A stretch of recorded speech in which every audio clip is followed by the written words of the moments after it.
Premier point, on va commencer un peu par de la mode. Je l'avais montré avec Lydia, mais je vous le remontre rapidement si vous l'aviez loupé.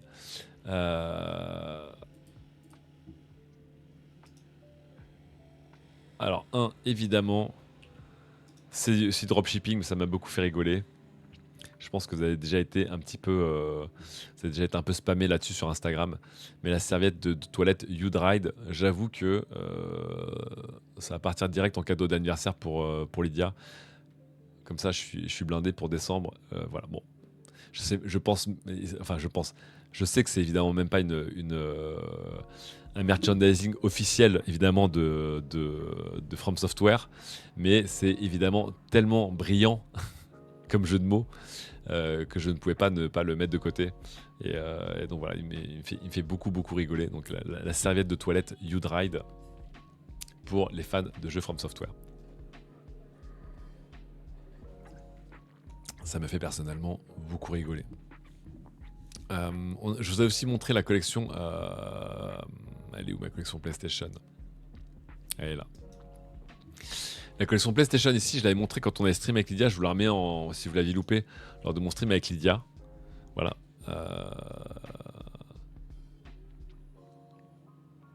Très cool, très hipster sur 20.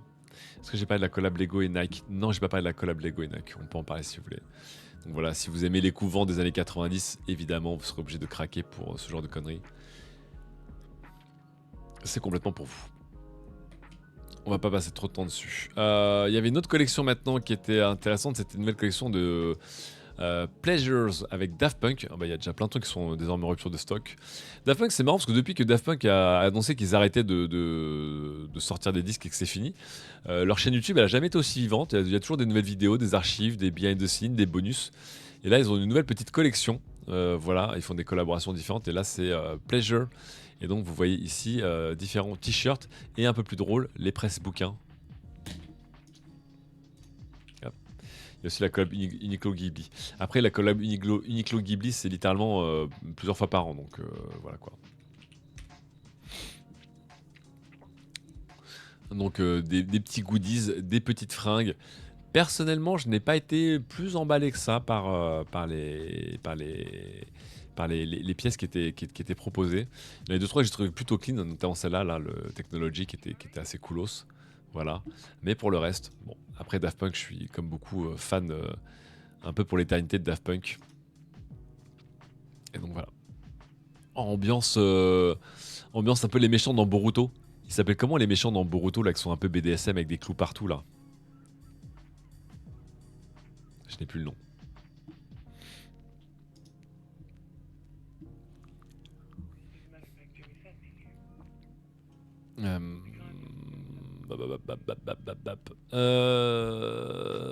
D'un point de vue chaussures aussi, je vais vous montrer des petites chaussures sympas. Que je ne me trompe pas. Nike, Adidas et Merrell, c'est ça? Ouais. Les Otsutsuki, non, les Otsutsuki ils sont en blanc. Ceux qui sont nés de l'arbre divin là. J'arrive plus le nom. Non, c'est les méchants dans Boruto. Dans Boruto, qui sont nés de l'arbre divin et qui sont un peu en noir et qui s'emparent des persos en les fusionnant avec des arbres. Et du coup, il y a des persos un peu qui sont aussi naïfs que des enfants, mais très puissants. Oh, dont le grand méchant s'appelle Jura d'ailleurs. Ça m'a beaucoup fait rigoler.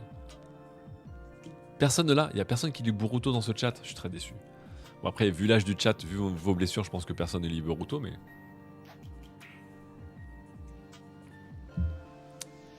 Alors, en attendant que quelqu'un me retrouve le nom, Nike sort des chaussures aujourd'hui que je trouve assez intéressantes d'un point de vue design. Elles font très numérique. Les Nike Ava Rover. Voilà. J'aime bien le logo, un peu le graphique un peu.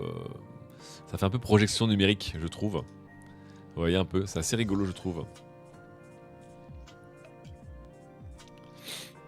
J'aime bien. Donc ça, c'est le Nike Ava Rover. Et dans le genre chaussure un peu du turfu, j'ai mis les Nike dans le lien, dans le chat ou pas? Ouais. Non, je l'ai pas. Hop. C'est marrant parce que quand je parle de Boruto et que je suis en stream avec Ken Bogard, autant vous dire que sa commu, elle est invincible sur Boruto. Voici maintenant les Climacool en version lacet. Je vous rappelle qu'Adidas a sorti ses chaussures il y a quelques semaines. Et Adidas, les Climacool, qui sont des chaussures d'une seule pièce imprimées en 3D. Ils se sont rendus compte, oh là là, que des chaussures d'une seule pièce c'était peut-être un peu dur à enfiler, un peu pas très confortable. Donc ils viennent de sortir la même version avec des languettes maintenant, voilà, et des lacets. Pour que ça ait l'air toujours aussi futuriste, mais que ce soit peut-être un peu plus confortable à mettre. Donc je sais pas si quelqu'un a déjà essayé ces chaussures, puisqu'elles sont sorties il y a quelques semaines maintenant en version épurée. Mais je trouve ça un peu plus malin qu'ils aient sorti la version avec les lacets ici. Pour que ce soit plus facile à enfiler, plus facile à ajuster tout simplement.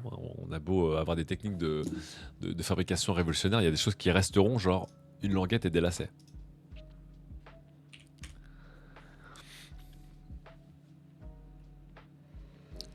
Je sais pas la tête qu'elles ont quand elles sont vraiment portées, parce que ce genre de chaussures, j'ai l'impression qu'en photo et en 3D c'est stylé, mais que portées c'est peut-être pas aussi sexy que ça en fait. On va regarder.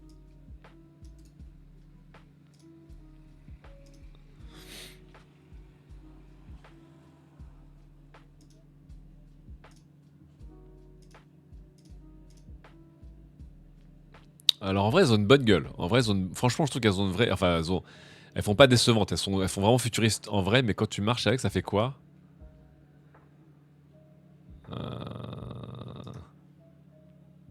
Oh, ça va. Oh, elles ont la rigolote. Bon, c'est un peu ma cam. C'est un petit peu ma cam.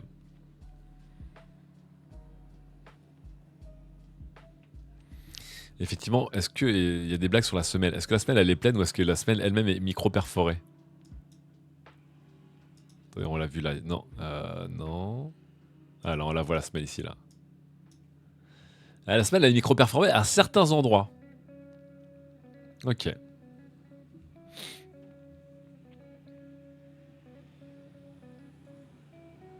Donc ouais, la première c'était celle-là, la première. C'était elle qui avait pas de lacet, mais donc à enfiler ça devait être un... Oh, les benchmarks de chaussures, c'est un autre game du YouTube quand même. Hein.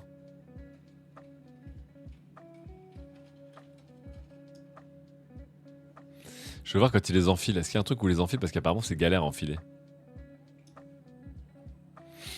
Ouais, c'est... Ah, ça fait bizarre le... Ah ouais, ça fait bizarre quand ça se plie la fibre là.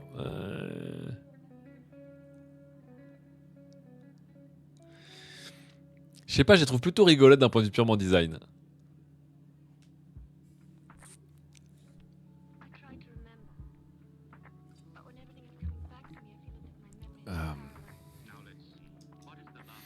Autant vous dire que clairement la version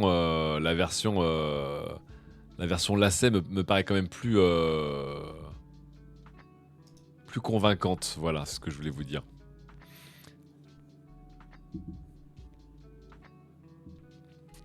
Quid de la résistance de la semaine? Je ne peux pas vous dire les gens, je vous avoue. Puisque je ne les ai pas testés et que je n'ai pas vu de test. Là je vous montre, je découvre avec vous des gens qui les testaient. J'imagine que ce ne sont pas des chaussures de haute performance. Alors que peut-être que oui, mais j'ai l'impression que c'est en fait plus un côté un peu proto lifestyle. Mais voilà.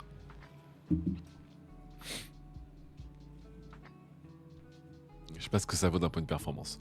Ok, et la dernière paire de chaussures que je voulais vous montrer, je vous ai mis le lien vers l'Adidas ou pas? Ouais. La dernière paire de chaussures que je voulais vous montrer, c'est celle-ci. C'est Côté Ciel et Merrell qui ont fait des chaussures que je trouve très intéressantes. Donc, Côté Ciel, studio franco-japonais qui font plutôt des sacs et des sacs à dos qu'on connaît bien parce que je vous parle souvent de Côté Ciel avec le design très spécial. Et ils ont adapté ce design un peu drapé et asymétrique de leurs sacs à des chaussures avec Merrell. Et regardez les chaussures. Voilà les Hot Mock. Je vous les mets ici en beige qu'on voit mieux un peu le drapé extérieur. Vous allez voir que c'est que d'un seul côté. Vous voyez? C'est hyper intéressant, je trouve. Évidemment, on aime ou on n'aime pas, hein, mais déjà, c'est original. Donc, je dis bravo aux boîtes qui sortent des trucs un peu originaux. Ça a l'air plutôt ok tiers en termes de confort. Et puis, je sais pas, je trouve ça rigolo. J'ai mis le lien. Moi, j'aime bien. Personnellement, j'aime bien. Je trouve que ça fait, ouais, ça fait une sorte de drapé slash tout terrain, vous voyez. On ose, on ose. Évidemment, il y a le point En full noir, c'est beaucoup plus facile à porter, évidemment.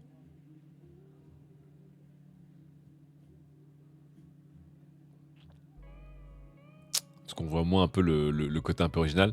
Mais perso, je trouve que c'est en belge que ça raconte mieux le délire de la chaussure qui est cette sorte de drapé. Donc c'est assez incroyable, moi je trouve quand même à mettre.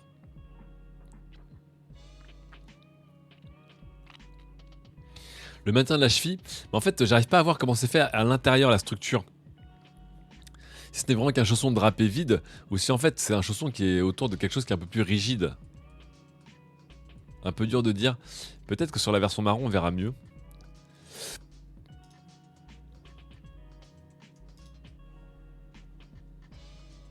Je sais pas si on voit mieux comment c'est quand on marche dedans. Vous voyez, il y a vraiment la chaussure avec le drapé extérieur qui vient se décoller quand on marche.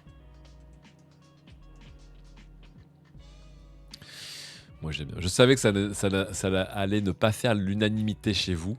Mais de toute façon, enfin, quand vous connaissez Côté Ciel, même leur sac chez Côté Ciel, vous voyez, je vous remonte un peu pour les gens qui ne connaissent pas. Mais Côté Ciel, c'est que des trucs très drapés. Et vous voyez, avec des formes très spécifiques, quoi, des choses comme ça, quoi. Ça, c'est très Côté Ciel.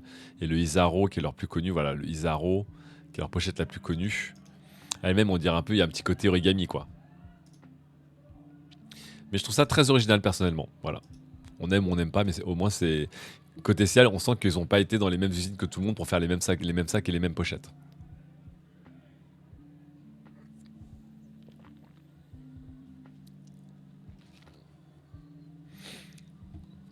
Les sacs par contre sont bien.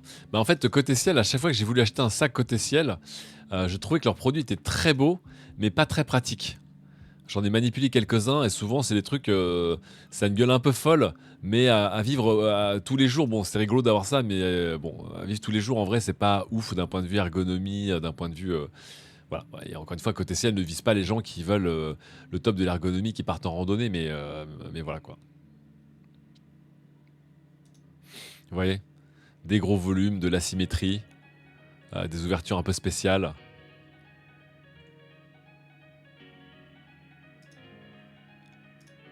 Si on voit mieux. Mince. Donc voilà, à manipuler, c'est vraiment... Enfin, je pense que c'est pas très pratique. Mais c'est beau. Bon, les chaussures ont moins... Les chaussures vous ont moins beauté.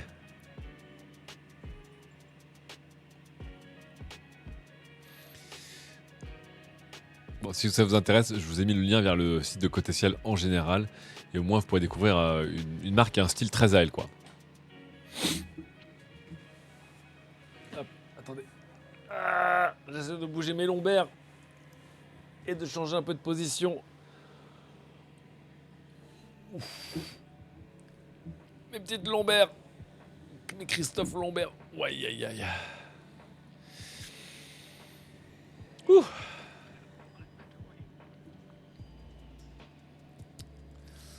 On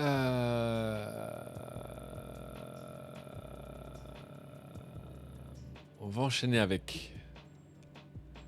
Du coup, je voulais vous montrer aussi des chaussures de chez Oka que je ne trouve plus en lien ici.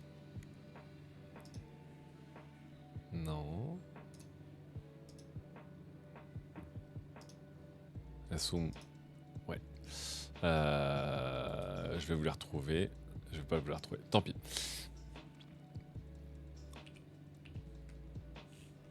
Je vais les retrouver.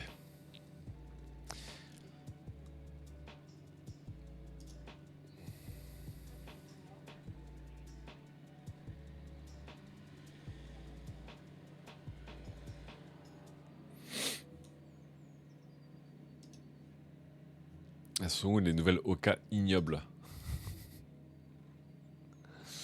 Parce que Oka sont tombés dans la mode des mocassins, ils viennent de sortir des mocassins et j'étais en mode c'est ignoble, mais c'est l'air d'être très confortable quand même.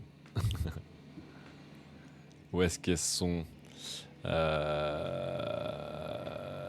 va devoir le faire à la mano. Oka Loafer.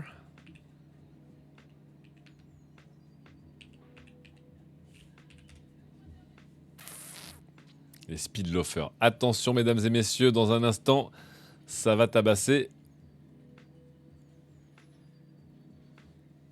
Hop. Putain, pourquoi ça apparaissent pas? Pourquoi j'ai pas de photo qui apparaît? Allez. Mais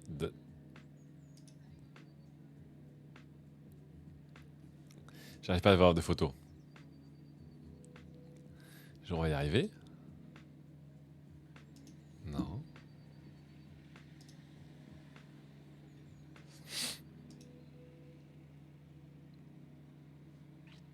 Putain. Mais tant pis, je vais montrer des images autrement. Ah. Tu me facilites pas la tâche. C'est fou, je suis sur le site et il veut pas me charger les images.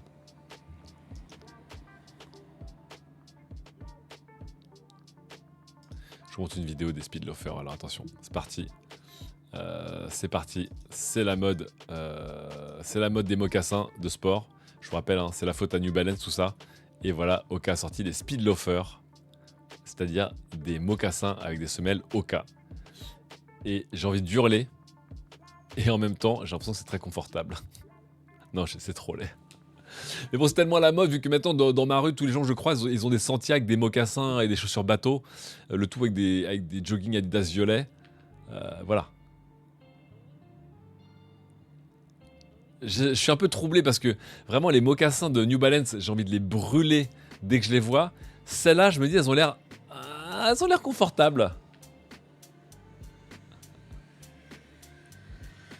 C'est moi, le youtubeur là, il a son micro cravate à la casquette. Oh putain, il y a une nouvelle mode, ça y est. Donc maintenant, le micro, il faut plus le tenir à la main, il faut le mettre à la casquette. Putain.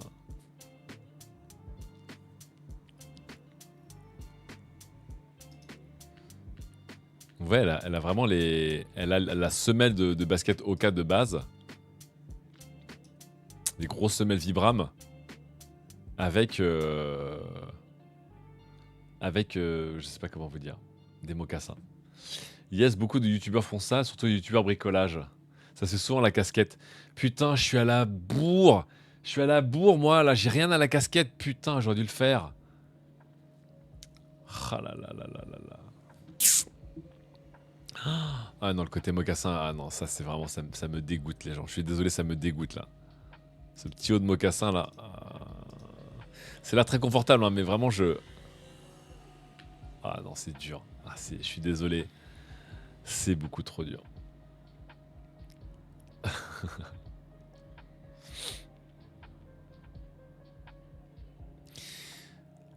Je peux pas. C'est vraiment...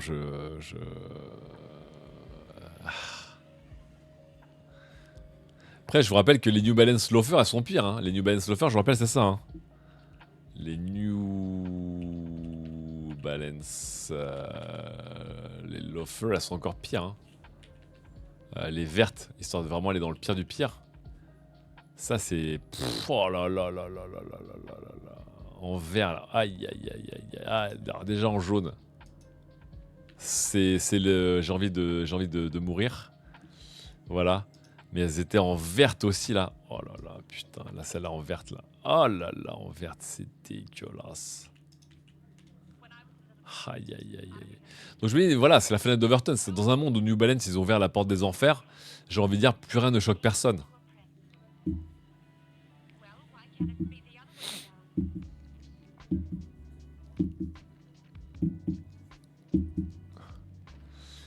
Et donc tout d'un coup, ça vous permet de vous dire, ah, les Hoka sont pas si dégueux que ça finalement.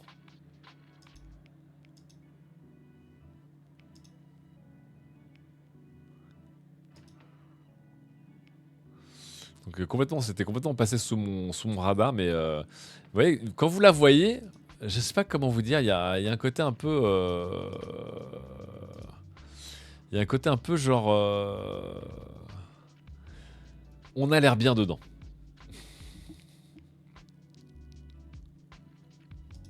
Il manque plus que les glands. Bah, celle-là, elles l'ont, hein, plus ou moins. Hein. Et sur le site de Hoka, elles sont en rupture de stock. Hein. C'est fou. Bon, allez, on finit avec, évidemment, les gens, c'est l'été. Donc, on finit avec des petites sandales à 280 balles. Birkenstock X Maharishi. Donc Maharishi, c'est une marque que Daz aime beaucoup. Et Birkenstock, bah, c'est l'équivalent de se balader pieds nus dans le 10e arrondissement chez moi. Et vous avez ici une collaboration oh là là là là, pour des Birkenstock un peu tout terrain. Regardez-moi le petit beige olive, évidemment, coyote olive, pardon. Autant vous dire que aucun trottoir du 10e arrondissement ne pourra vous résister, aucun danger du 10e arrondissement ne pourra vous résister dans ces sandales à 280 balles. Mais il fallait poinçonner hein, le nubuck italien, ça vaut son prix quand même. Hein. Putain. Birkenstock, c'est qui c'est quel milliardaire français qui a racheté Birkenstock? Je sais même plus qui c'est. Il l'a racheté genre pour 4 milliards d'euros.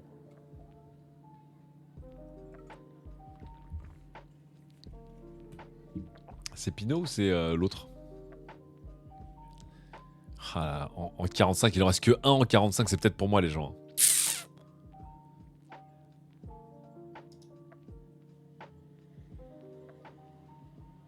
Il faut le porter. Hein. Coyote vert, ça marche, mais le prix c'est non. Ah, 280 balles, pour moi c'est 200 balles trop cher, je pense quand même. Hein.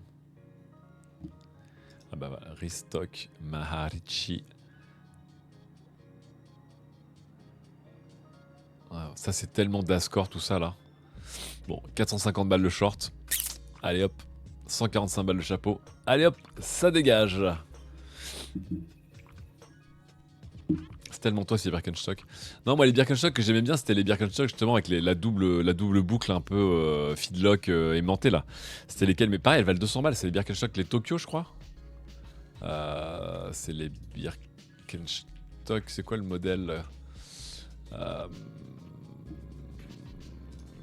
Il y a un modèle qui avec des boucles, qui fait un peu futuriste. Je veux dire, peut-on avoir la techwear de la sandale? Oui, tout à fait. Sauf que le modèle, je fais ah, il a presque l'air ok parce que tout le monde m'a dit là, prends des Birkenstock, c'est trop confortable, c'est invincible, tu t'en passeras jamais. Je suis là genre ok, je vais regarder. Je vois un modèle, je fais ok, c'est pas mal, c'est pas mal. Je vois le prix, c'était évidemment le plus cher des Birkenstock qui était proposé. C'est avec un nom de ville japonaise, je crois.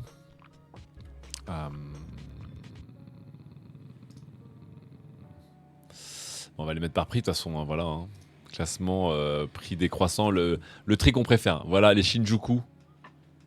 Et voilà les Shinjuku, vous voyez, j'étais là genre, ah, sympa, petite boucle ok, etc. 230 balles. Je suis parti.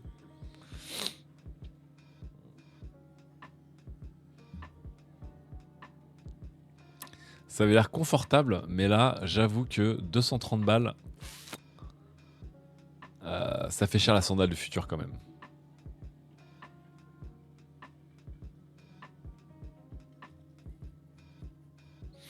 Et sans rupture de stock dans quasiment toutes les tailles. Oh, sauf la mienne. Aïe, aïe, aïe. 44-45. Ah, je vais être obligé de l'acheter aussi. Putain.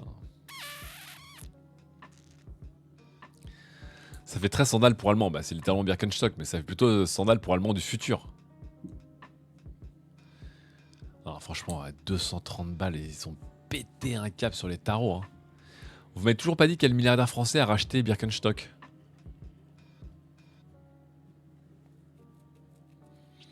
Ah, ils existent en cuir naturel. Gris, vert et coyote.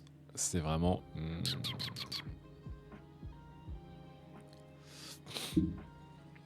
Est-ce que la boucle est en titane? Pas loin.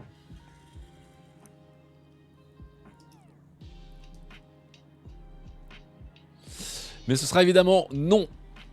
Voilà, c'est non. C'est non, c'est non pour moi. On va passer maintenant au sac et au sac à dos. Je sais que vous attendez tous et toutes impatiemment ce segment parce que c'est ce qui vous intéresse le plus en vrai. On va pas se mentir. Et on va commencer par un sac qui est très couru ces derniers temps. Et parce qu'en plus, il n'est pas trop cher. Alors attention, pas trop cher, il n'est pas cher, mais il n'est pas trop cher. C'est une marque qui cartonne, qui s'appelle Rework ces derniers temps. Rework, c'est une marque qui avait tenté des petits sacs et des sacs à droite, à gauche. Ça avait pas fonctionné plus que ça. Jusqu'au moment où ils ont sorti un sling bag qui s'appelle le Toshi, 5 litres. Ah, c'est Bernard Arnault, merci beaucoup. Le Toshi 5 litres qui a été le carton surprise de ce début d'année 2025 dans le petit monde des sacs. Le couple qui est derrière Rework Gear a annoncé du coup leur nouveau sac à dos qui est le Toshi sac à dos le 20 litres. Dans la même philosophie que leur Toshi Sling 5 litres, qui est un sac à dos EDC pour tous les jours, assez complet mais pas trop, on va dire, pas trop de, comment dire, de fonctionnalités, assez léger. Et j'aime beaucoup parce que souvent ils font des vidéos de vacances, ils partent en voyage avec leur matos et ils font un mélange de vlog de vacances et de test de leur matos. Voilà, on les trouve sur Vinted et Shinjuku si jamais, bah, j'irai voir. Donc c'est très très cool, je vous mets le lien vers la vidéo, qui est la vidéo un peu de promo de la marque. Donc, vous voyez ici, ça c'est le Toshi 5 litres qui a cartonné au début de l'année. Et il raconte un peu comment ils ont conçu ou pas le sac à dos, quel type de matériaux pour quel prix, etc. C'est vraiment complet, c'est vraiment très très chouette. Et le sac à dos il est dispo ici, voilà, hop. Donc il a 164 € sans les frais de port. On peut le trouver encore moins cher pendant sa sortie, pendant quelques semaines. Il a comment dire, il a cartonné. Beaucoup de gens l'ont acheté, beaucoup de youtubeurs l'ont acheté, notamment parce que avec la hype du sling et tout le monde attendait sac à dos, ils ont sorti le sac à dos et apparemment il est très très bien conçu. C'est pas un sac à dos qui est aussi premium que ce que vous allez pouvoir trouver du côté de Air, du côté de Evergoods, etc., qui ont des sacs à dos qui valent globalement 100 € plus cher. Mais apparemment, la plupart des gens qui ont pu le tester trouvent qu'il est vraiment très très bien foutu. Pour un sac à dos donc EDC, donc vraiment un sac à dos de tous les jours pour aller, on va dire, au travail, un peu au sport, peut-être un week-end complet, va plus. Vous voyez ici qu'il a 3 zips, donc il a le zip à l'arrière pour la pochette d'ordinateur, il a le zip central en forme de U que j'aime beaucoup, qui permet d'ouvrir à moitié le sac à dos. J'aime beaucoup ce genre d'ouverture en ce moment. Et il a le zip avant pour le panneau d'organisation pour mettre les stylos, les AirTags, etc. Le petit passage pour les bagages, des pochettes secrètes en voiture, voilà, des Quick Access Pockets, voilà, tac. Et un look que je trouve très ok, c'est-à-dire chez Rework, la gamme Toshi, c'est la gamme en mode, on a fait un truc qui est plutôt quali mais plutôt sobre, voilà. Donc moi j'aime beaucoup. J'aime beaucoup. Je me suis un peu hypé à un moment à l'acheter pour le tester, mais je me suis dit, bon, j'ai pas le temps en ce moment. Et voilà. Mais très sympa. Très très discret. Et je pense qu'il y a beaucoup de gens qui veulent aussi des sacs à dos de tous les jours qui sont un peu discrets et qui crient pas trop je coûte cher ou j'ai un design un peu chelou, comme font d'autres marques. Et donc voilà. Donc si vous connaissez pas Rework Gear, ajoutez-les évidemment à votre petit carnet d'adresses de marques à surveiller. Et la gamme Toshi, elle est évidemment, elle est très très. C'est un des cartons, elle est très demandée ces derniers temps. Voilà. Hop, je vais couper la musique. On en pense quoi de Toshi Sling 5 litres? Alors moi, c'est pas du tout ma cam d'avoir des pochettes qui font 5 litres parce que pour moi, c'est le cul entre deux chaises, entre un sling bag, une banane et un messenger bag, donc c'est trop gros pour moi. Mais je sais que c'est un segment de sac qui est très à la mode en ce moment et que le Toshi 5 litres, il a cartonné quoi. Vraiment, je voyais sur tous les forums sur lesquels je traînais, les chaînes YouTube sur lesquelles je traînais, tout le monde l'a acheté. Et apparemment, il est très très très très bien. Mais je trouve que c'est le cul entre deux chaises. Voilà. Je vous montre rapidement le Toshi Sling, ici. Donc les slings, hop, le Sling 5 litres. Ouais, pour moi c'est trop gros, mais il y a des gens qui disent, bah en fait moi j'ai envie d'avoir un truc qui est assez grand pour mettre un Switch sur mon iPad mini par exemple. Et moi effectivement c'est pas ce que je trimballe personnellement. Mais voilà, donc vous voyez ici il y a une Switch à l'intérieur. C'est-à-dire que la Switch 2 ne rentrera pas. Et vous avez ici un peu tout. Mais il est très très bien foutu. Et il était vendu pas très cher. Il était même moins cher que ça, on peut le plutôt trouver autour des 65-70 €. Ce qui est cool. Mais vous voyez la taille, pour moi on est le cul entre deux chaises. Pour moi on est vraiment entre le sling bag et le messenger bag. Donc je sais pas. Moi je pense que 2 litres c'est 2 litres c'est mon maximum. 2 litres c'est un petit peu mon maximum.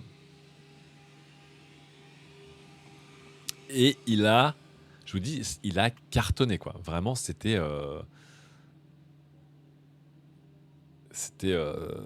ouf. Voilà. Donc si vous avez un peu plus à transporter, c'est-à-dire une tablette, un appareil photo compact, un truc de voyage avec les affaires des enfants, etc., le Toshi 5 litres pourra faire votre job. Mais voilà, effectivement, c'est pas ma cam. Je suis plus intéressé par leur sac à dos actuellement. Voilà.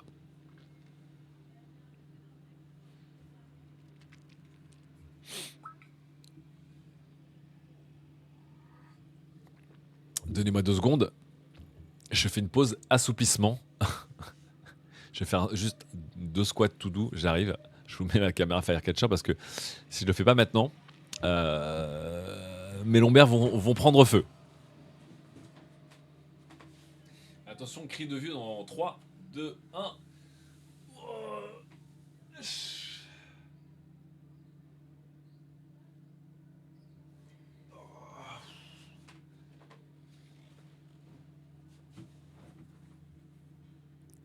Ah, c'était trop bien. J'en pense quoi du Nikon Z8? Je ne l'ai pas testé, mais ça a l'air d'être un appareil photo assez fabuleux. Mais très cher et très gros.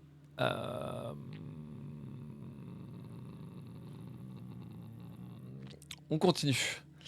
Avec aussi des nouveautés, justement, je vous parlais du Toshi Sling. On a aussi une nouveauté du côté de chez AR avec le Street Sling. Street Sling, faut le dire hein, quand même. Ici, il est où le tout nouveau?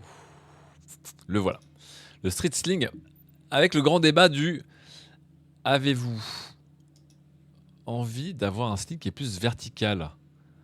Puisqu'à la base, beaucoup de sacoches pour hommes sont plutôt verticales. Il y a eu la mode ces derniers temps des sling bags et des bananes qui revenaient à l'horizontalité. Moi, j'ai le Black Ember Compact qui est aussi un sling vertical. Et voici la version de AR que je trouve à la fois intéressante et à la fois un peu ridicule en même temps.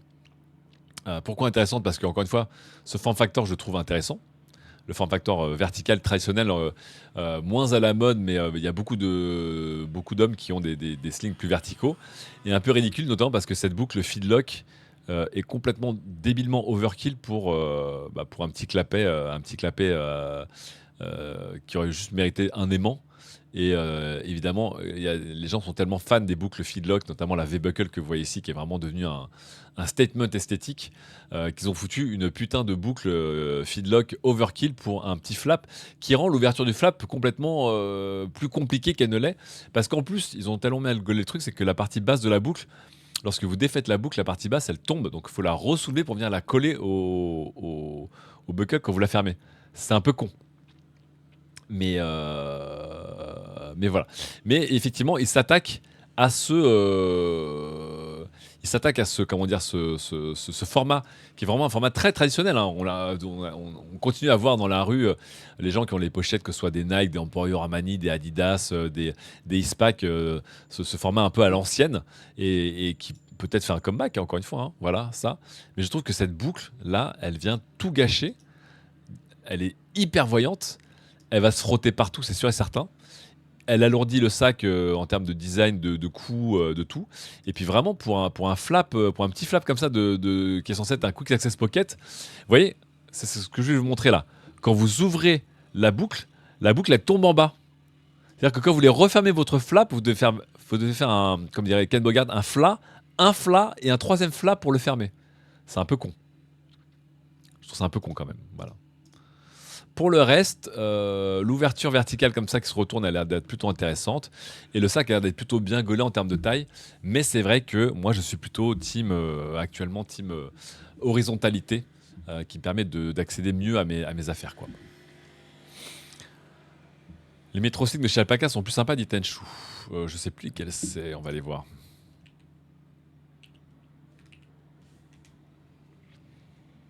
Alpaca et ses 420 000 produits. Évidemment, catégorie sling bags. Métro Crossbody. Ah non, attendez. Ah, c'est le Métro Sling, voilà. Métro Sling V2. Bah voilà, effectivement, Alpaca, ils ont aussi leur propre petit sling vertical, voilà. que je trouve effectivement plus clean. Mais moi, j'aime bien le côté ouverture rapide que Black Ember et AR ont, avec juste un petit flat pour ouvrir rapidement et accéder à vos AirPods ou vos clés, etc. Là, je trouve que ça manque d'un petit accès rapide.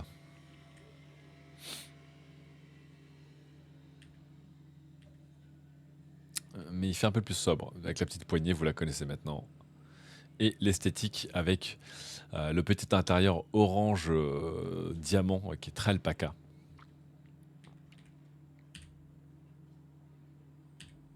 Mais là, un peu plus grand, non?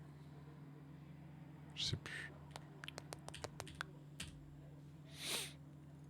Trop mignon ce sac. On parle duquel? Du Metro Sling ou du Street Sling?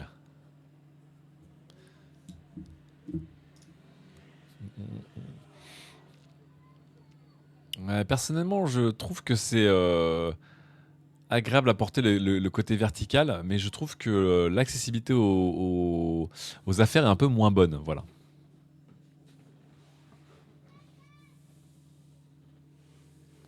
Hop.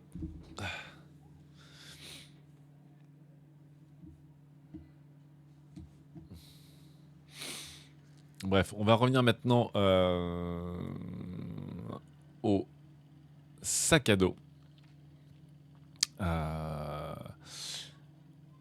Avec évidemment, comment dire, la collab qui vient d'être annoncée. Et on est pas mal sur Discord d'être un peu en feu. Même si je ne suis pas toujours fan de ce que font Cariology en termes de collab.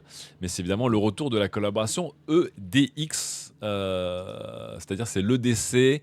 Mais avec un X à la place du C, c'est en gros c'est des produits ultra légers et qui peuvent se ranger, se replier les uns sur les autres et qui sont surtout hyper étanches contre la pluie. J'ai vu des gens les tester en mode j'ai laissé genre une journée entière sous une pluie battante et rien qui est rentré. Donc je vous rappelle que Matador est une marque que moi j'aime beaucoup personnellement qui fait plutôt du matos de voyage et ultra léger. Et donc ils ont collaboré avec Cariology il y a eh bien 2 ans pour faire la gamme EDX, donc un sac à dos, un messenger et un sling bag. L'année dernière, ils ont fait juste un sac à dos qui était le EDX V2 Lite, qui était encore plus léger et moins confortable, mais vraiment ultra ultra light. Et cette année, ils nous ont enfin réoffert eh bien, la gamme avec le sac à dos, le messenger et le sling bag. Ce coup-ci, la grosse nouveauté, c'est que on passe de l'UX07 du X-Pack à du Ultra 200 TX. Donc pour les fans de textile, vous voyez que la texture de l'Ultra 200 TX, ça ressemble à du Dyneema, mais avec un côté un peu tissu à l'extérieur. Donc vous avez le côté très résistant, très léger, mais moins plastique, on va dire, que le Dyneema. C'est très très à la mode en ce moment. L'Ultra, ça coûte très cher aussi, donc j'ai un peu peur pour les prix. Mais moi qui avais loupé le Sling il y a 2 ans, je m'étais dit, oh, je vais pas le prendre maintenant, ils vont bien le ressortir plus tard en version normale. Effectivement, Matador n'a jamais sorti ses produits dans sa gamme normale. Donc en fait, contrairement à d'autres constructeurs qui sortent des collabs à Cariology pour finalement les sortir 1 an plus tard dans leur gamme normale avec des matériaux différents, peut-être moins nobles, là, la gamme EDX, elle n'est jamais sortie autrement. Donc, si vous ne connaissez pas, c'est la même qu'il y a 2 ans, globalement, à quelques exceptions près. C'est ultra léger et ça se replie, en fait. Donc, vous pouvez vraiment les cruncher dans la main et les replier pour les mettre dans des petites sacoches et les transporter avec vous. Mais c'est pas 100% ultra fin. C'est-à-dire que vraiment, on peut faire encore plus fin et plus léger. Mais là, c'est un entre-deux, on va dire. Donc voilà, et ce qui est bien, c'est que moi, ce qui m'intéresse surtout sur le sling, c'est que vous voyez, le sling, il a une ouverture juste avec un petit aimant. Donc je parlais tout à l'heure d'aimant, et on peut relever le rabat d'un coup d'aimant comme ça. Et en dessous, si vous voulez, ensuite, il y a un zipper qu'on peut fermer pour être vraiment 100% étanche ou 100% sécurisé. Mais sinon, pour tous les jours, on peut juste avoir cet aimant qui se rabat ou pas, et qui est très bien foutu. D'ailleurs, c'est pas un aimant de chez Fidlock, c'est un aimant de chez YKK que j'ai testé. Merci à Caliard dans le chat de m'avoir apporté son EDC Sling et de m'avoir montré un peu comment il était. Il est vraiment top. Après, en termes d'organisation, dedans, c'est très, très, très limité. C'est genre une pochette principale, une pochette zippée ou une pochette aimantée et basta. C'est vraiment fait pour que ça pèse très, très peu, que ça se transporte même dans d'autres sacs ou dans d'autres valises, ça se déploie comme ça. Évidemment, vous voyez que la moitié du poids, elle est prise par les putains de patchs de chez Cardiology qu'on peut évidemment descratcher, hein, donc voilà, ça me permettra au moins de mettre autre chose à la place. Vous voyez aussi qu'il y a un système de jointure des tissus qui s'appelle HydraGuard, qui est un mélange, je crois, de soudage un peu de, comment on dit, quand on fait fondre un peu les tissus pour les joindre les uns aux autres. Et voilà, donc la gamme me botte beaucoup, notamment surtout le sling pour moi et peut-être après le Messenger. Le sac à dos, je suis bien équipé, mais c'est vrai que pour ma meuf qui cherche un sac à dos un peu léger et, pour du tous les jours, ça pourrait le faire. Ça va dépendre du prix. Voilà. Pas fan de l'aspect chiffonnier de Slazar. Ah bah c'est vraiment un aspect qui va rester avec l'Ultra Slazar et beaucoup de gens aiment beaucoup parce qu'il y a le côté justement de la patine qui va se créer autour de l'Ultra qui fait qu'avec le temps il va avoir un peu c'est un peu des traces d'usure. Il va un peu se patiner quoi. Voilà, comme du Dyneema, comme du cuir et tout. Donc il y a des gens qui adorent. Voilà. Ça fait partie du charme ou pas de ce genre d'objet. Mais j'avoue que là, la gamme me fait très très envie. Et vous voyez ici là le clapet ici aimanté qui permet d'ouvrir et de fermer le sling très vite. Ça j'aime beaucoup. Et puis derrière, vous avez vraiment deux zippers comment dire étanches. Bon, j'ai pas besoin d'avoir un truc aussi étanche personnellement, mais là l'idée c'est surtout c'est très léger, très solide. Voilà. Ça, c'est un très bon diaper bag pour emmener les affaires de bébé, hein. J'avoue que. Et moi, l'idée serait de modifier ensuite le sling pour pouvoir le déclipser des deux côtés, en faire juste une pochette et clipser des deux côtés. Voilà, ça sort le 30 juillet, je crois. 30 juillet, c'est d'ailleurs c'est jeudi prochain à 17h sur le site de Matador. C'est livrable en France. Malheureusement, donc Caliard nous avait informé parce qu'il avait acheté la collab il y a 2 ans. Les frais de port, ça va être pas loin des 30 balles. Et les frais de douane, ben, attendez-vous à ce que si les 3 sacs coûtent 450-500 balles ensemble, vous tapiez un petit 150 balles de TVA en plus dans la tronche. Ouais. Voilà. Et donc vous voyez, quand on peut évidemment les replier pour hop, les rentrer. C'est très très Matador ça.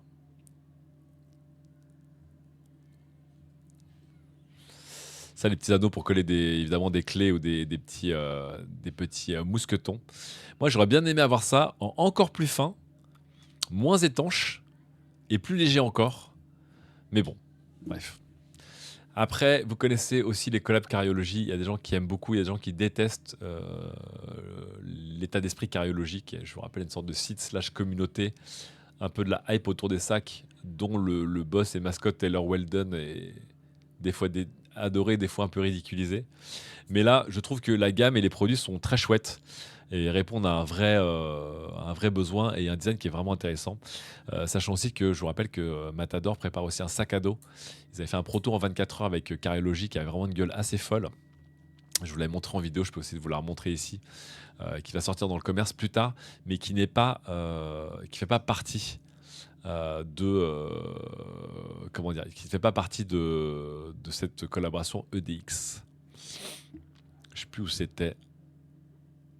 Ouais, les sacs à dos avec des tuiles d'armure de samouraï, là, moi, ça me fout des malaises un peu énormes. Je vous avoue, c'est moins my cam. Où est-ce qu'il était le sac à dos qui avait été fait en 24 heures et qui avait vraiment une gueule assez folle et qui avait l'air d'être assez intéressant d'un point de vue ergonomie? C'est le 24 Hour Challenge qui est quelque part, hein.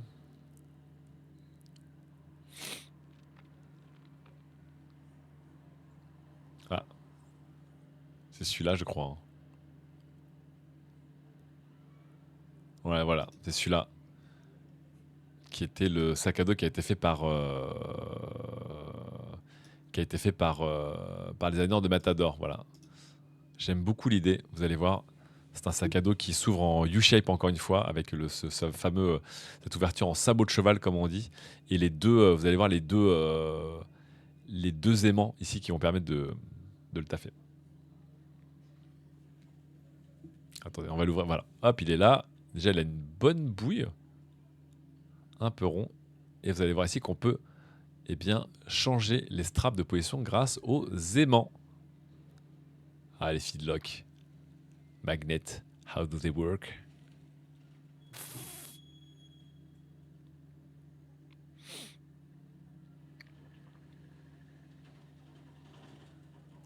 Hop, vous mettez vos petites lanières ici. Vous pouvez les défaire ici. Clac, clac. Vous pouvez les mettre ensuite en crossbody. Voilà.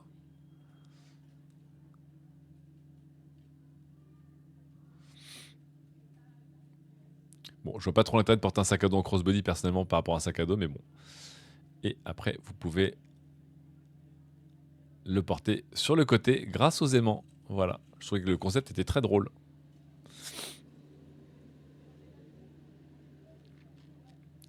Donc ça, ce prototype de sac qui a été fait en 24 heures, bon, qui, je pense a été pensé en amont, mais qui a été fait en 24 heures, eh bien, il devrait sortir dans le commerce, mais plus tard.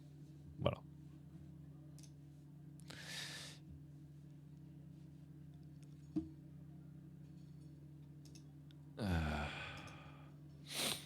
N'empêche que la collab là est vraiment très très chouette. J'hésite à m'acheter le truc complet. C'est juste que le sac à dos m'intéresse pas, mais il pourrait vraiment intéresser ma meuf. L'année dernière, pour vous donner une idée, les trois étaient à 425 dollars les trois, je crois. Donc c'était genre 100 balles le sling, 175 balles le sac à dos, 150 balles le messenger, je crois. Un truc dans le genre. Euh, Là, le fait qu'on passe à l'ultra, qui est un textile qui coûte plus cher, et le fait que bah, tout coûte plus cher en ce moment, j'ai peur que ça coûte quand même vraiment, vraiment, vraiment très, très, très, très cher ici, ce petit trio EDX de chez Matador et de chez Cariology. Ah, donc ce serait que moi, je pense que je serais raisonnable, je prendrais que le sling. Mais je me dis, quitte à prendre le sac et à te taper les frais de douane, les frais de port et tout, est-ce que c'est pas plus rentable de prendre les trois? Je sais pas. J'aime. Personnellement, en tout cas, j'aime beaucoup. J'aime vraiment beaucoup cette collab. Et je regrette même qu'il la sorte que maintenant, alors qu'on est en pleine vacances. Bon, évidemment, vu que c'est un truc qui est un peu étanche, c'est plutôt fait pour l'automne.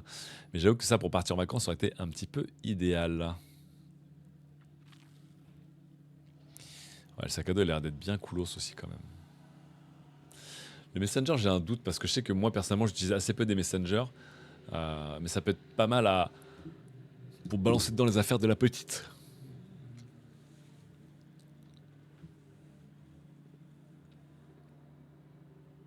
Et le sac à dos complet. Non, franchement, ça a l'air d'être de la super bonne cam. Hein. Franchement, vraiment, j'aime beaucoup.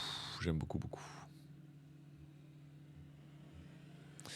Et je trouve aussi que le tissu qui est utilisé là, il est plus, je trouve plus pertinent par rapport à la collab que le tissu qu'ils avaient utilisé la dernière fois, qui faisait beaucoup plus épais, plastique, qui faisait plus de bruit, plus crinkly. Lui, il devrait être un peu plus fin et un peu plus souple aussi. T'as eu 100 balles de frais de dossier, c'est l'Arcia, mais c'est une honte. Moi, la plupart du temps où j'ai des frais de dossier, c'est 30 balles, 30-35 balles de frais de dossier.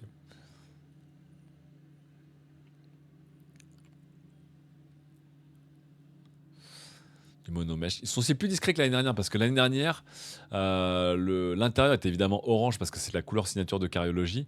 Et l'arrière, notamment l'arrière des sacs était orange aussi. Là, c'est bien, c'est noir. Ça, c'est cool. Franchement, léger, sobre, discret, ultra solide, un peu tech. J'aime bien.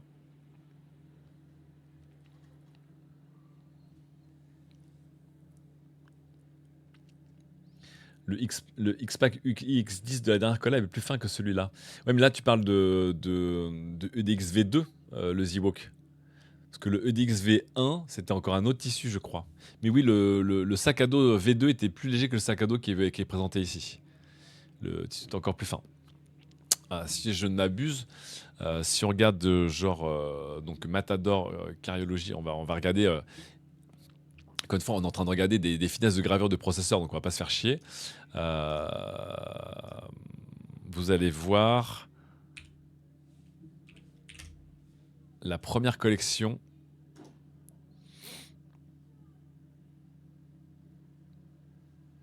Le Light Backpack. Non, ça c'était la V2, justement, qui était fait en Robic et en UX10. Donc effectivement plus léger. Mais celle d'il y a 2 ans, voilà, celle-là, c'était fait en... On va retrouver le truc. VX7. Et je crois que le VX7 c'est un peu plus lourd. Je crois. On n'a pas encore les dimensions, enfin on n'a pas encore le poids exact de l'autre, mais je pense que si, comme le Zivouk vous y connaissez, et le Caliar vous y connaissez bien en tissu, vous pourrez voir le poids du tissu au mètre carré, mais voilà quoi. Donc je crois que celle-là était un peu plus épaisse que celle qui va arriver. Et donc là, vous avez une meilleure vision aussi de ce qu'est le sac à dos, parce que le sac à dos de la prochaine collection, qui ne sort que en noir, il a exactement ce design, mais dans un autre tissu. Mais vraiment, on retrouve exactement le design. Et vous voyez le sac à dos, 22 litres, 425 grammes.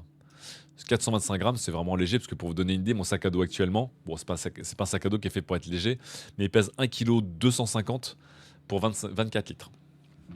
Alors après, c'est de la toile cirée, donc c'est beaucoup plus lourd, évidemment.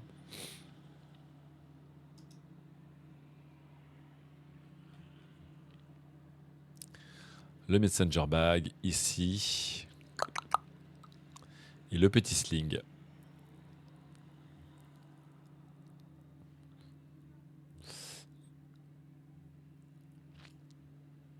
Et attendez, je voulais voir un peu plus les détails du sac à dos et de la structure du sac à dos.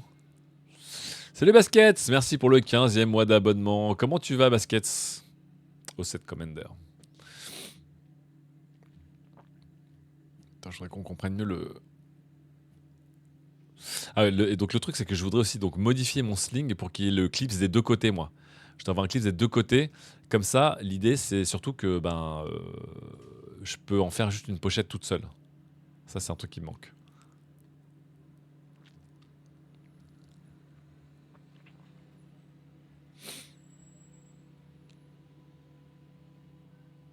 Et donc ce qu'on ne voyait pas, c'était que vous allez voir, on ne voyait pas les détails, mais les détails c'était que notamment l'arrière il était orange et l'intérieur était orange. Ouais, l'arrière des sacs était un peu comme ça quoi. J'aimerais bien voir comment il s'ouvre exactement. Là c'est la pochette avant. Là c'est la pochette. Ok, d'accord, je comprends mieux comment il se gère en vrai.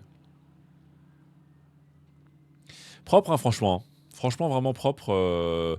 Et je préfère le nouveau tissu que celui-là, d'un point de vue rendu, effectivement. Donc j'ai vraiment hâte de voir ce que ça va donner. Mais voilà. J'ai juste un peu peur des prix, les gens. Je suis désolé, mais je pense que les prix vont un peu tabasser les prix, quoi. C'est le seul truc, quoi. J'ai confondu avec les sacs de chez Inline Equipment. Pas de souci, le Z-Book. Mais je veux bien savoir si ça va être encore plus léger, puisqu'on connaît hein, la différence. Enfin, on connaît la nature des tissus. Après, on connaît pas effectivement le poids avec le patch, le truc en plus, donc on connaît pas le poids exact des sacs, mais j'espère que ça va être très cool. L'autre point aussi, parce que justement, on en parlait dans le Discord ces dernières semaines d'un point de vue tissu, c'est justement l'arrivée des nouveaux tissus de chez Dyneema. Et je vais vous le retrouver dans quelques instants. Si je le trouve. Rock and Shoes dans ça? Non. Non. Birkenstock. Mission Workshop, c'était pas ça.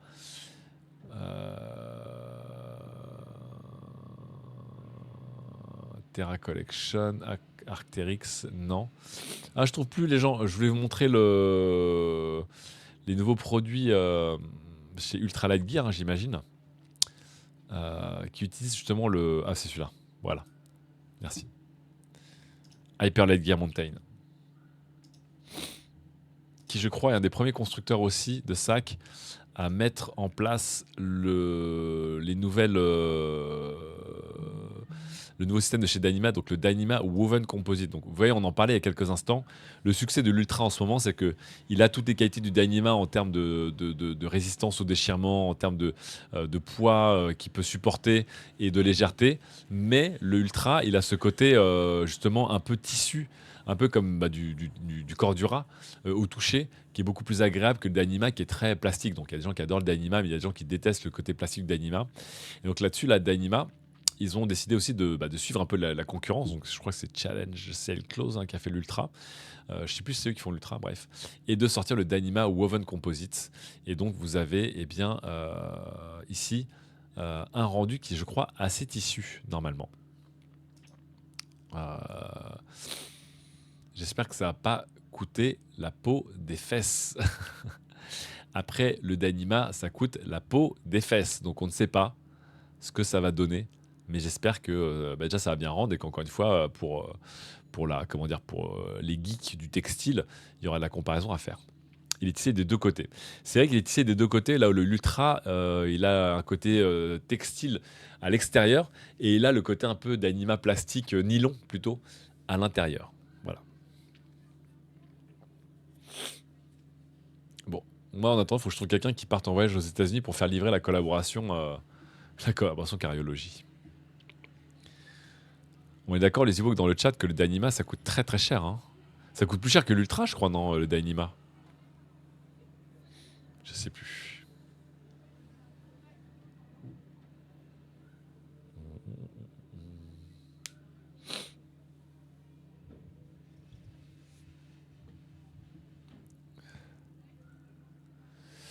Il y aura des collabs.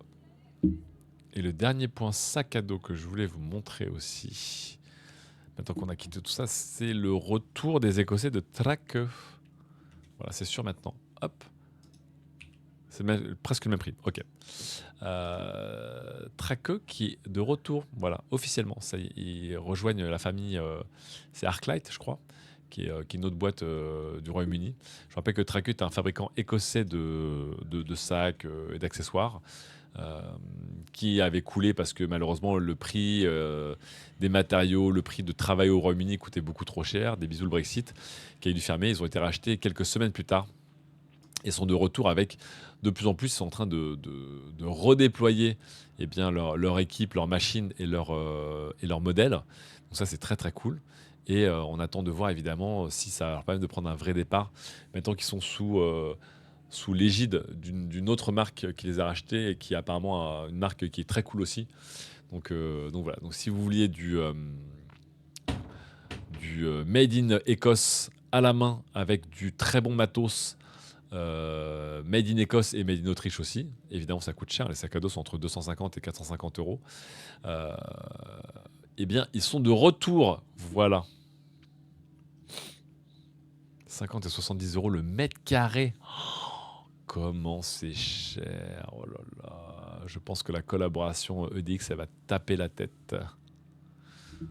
Elle va taper très très fort la tête. C'est peut-être le moment d'acheter des V1 de chez Matador. Parce que là, ça fait quand même très très très très très très cher.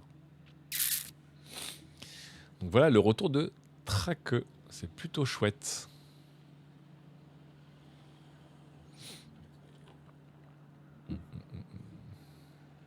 J'attends évidemment le retour du Bannock Pro. Le jour où il ressort celui-là en version un peu moins haute. C'était quoi déjà la taille en hauteur? Ouais, 52 cm. C'est un sac qui mériterait de faire 48 cm de haut. Mais bon, bref. Il mériterait. 24 litres, 48 cm de haut, ça mériterait. Il est vraiment trop beau ce sac à dos. Il est vraiment magnifique, je trouve. Il est vraiment très, très, très, très beau. Mais il est aussi très, très cher et un peu trop grand.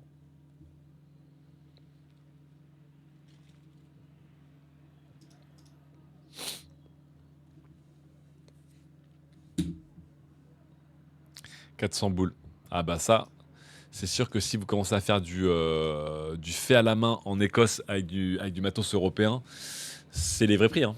Encore une fois, je pense que les gens, quand on a qu'à acheter du Made in France ou ou des trucs vraiment vrais et stop à la fast fashion qui vient des pays en voie de développement, je suis tout à fait d'accord. Mais il faut avoir les moyens de manger et s'habiller vraiment local. Et ça, c'est les vrais tarots, les gens. Hein. Acheter de la toile cirée de bonne qualité qui vient d'Écosse, faire assembler tout ça avec des employés écossais, avec des boucles. Bon, les boucles sont clairement overkill parce que chaque boucle elle doit coûter 40 balles. Bon, c'est le tarot. C'est le tarot. Puisqu'en plus c'est fabriqué en Europe et pas n'importe où en Europe parce qu'on n'est pas au Portugal où on peut essayer de grappiller sur la main d'œuvre. Évidemment au Royaume-Uni la vie coûte cher donc là-dessus il n'y a pas de surprise. Hein. Le prix de ce sac à dos ne me choque pas du tout. Je le trouve élevé, hein. Je le trouve super élevé. Mais pour ce qu'il y a dedans, bah, en fait, c'est le tarot. Hein. C'est le tarot. Tout simplement. Il n'y a pas de secret derrière.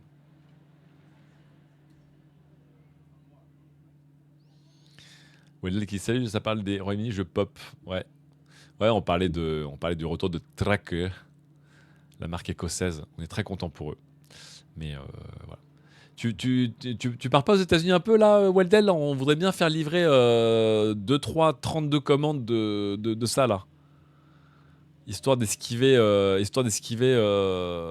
60 balles de frais de dossier et 30 balles de frais de livraison, sans compter la TVA. Mais bon, la TVA, c'est normal.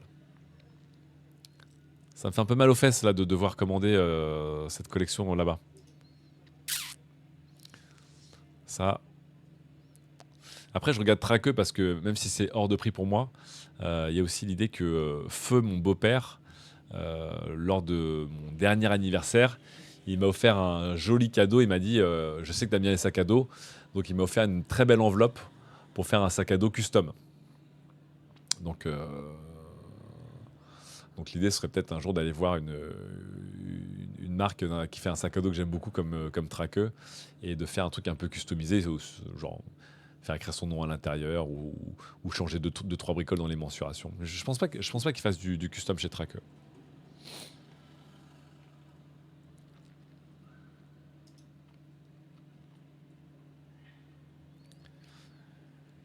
Je crois qu'on peut se faire livrer tranquille depuis les USA. Ouais, non, mais on peut se faire livrer en France depuis les USA. C'est juste que les frais de dossier et les frais d'envoi sont un peu débiles quand tu commandes des produits américains qui arrivent en France. Voilà, c'est AlpKit le nom. C'est AlpKit, je savais pas le nom. C'est quoi les marques des sacs qui font des sacs custom de Chimère Mang? Il y a le Ziwok dans le chat qui fait des sacs custom, évidemment. Enfin, qui fait plutôt de la bagagerie de vélo, mais qui c'est un peu au sac. Et moi, ce que je suis depuis longtemps, il y a Arch en Italie, il y a Philippe Rabok en Hongrie, je crois. Il y a Rihose aussi. Je sais plus où il est, le mec de Rihose, le pompier, qui fait du custom. Voilà. On peut trouver de plus en plus de marques maintenant qui font des sacs à dos custom. Enfin, c'est surtout généralement, c'est des gars qui bossent tout seuls ou à 2-3 grands max. Mais voilà quoi. C'est ça que ça arrive à l'automne. Ah, c'est bon à savoir ça. Il y a Dan Matsuda qui a sorti plein de trucs aussi récemment. Normalement, on a moins de frais que vous. En tout cas, je sais pas à quel point ça dépend des marques des Weldel. Ah, mais je vais peut-être faire livrer du coup chez mon beau-frère, parce que mon beau-frère vit à Londres aussi. Donc peut-être que c'est le moment de faire livrer chez lui. Je sais pas. Je regarderai au moment où il faudra commander si c'est mieux de faire livrer chez lui. Oh, why not? Et c'est vrai qu'en France, frais de dossier, on se fait tabasser. Et frais de port, il y en aura pour 30 balles de frais de port. C'est relou quand tu achètes une pochette à 100 balles d'avoir 30 balles de frais de port. C'est un petit peu dur, on va pas se mentir. Voilà. Un petit peu dur. Hop, donnez-moi 2 secondes.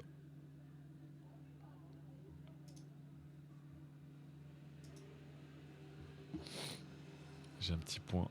Hop, ici. Tac.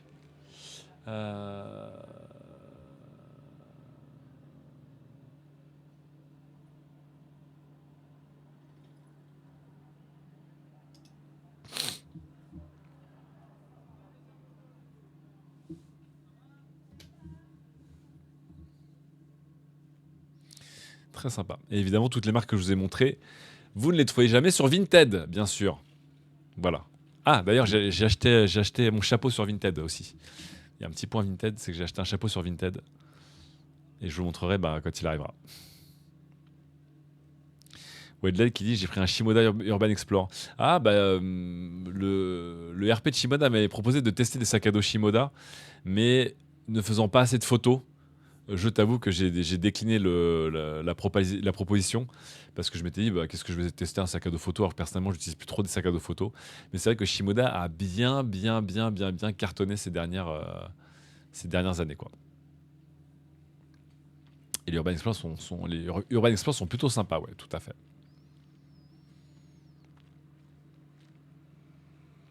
Allez, un petit point Kickstarter Titan. Évidemment, je ne peux pas faire un spécial EDC sans avoir un petit point Kickstarter Titan. Attention.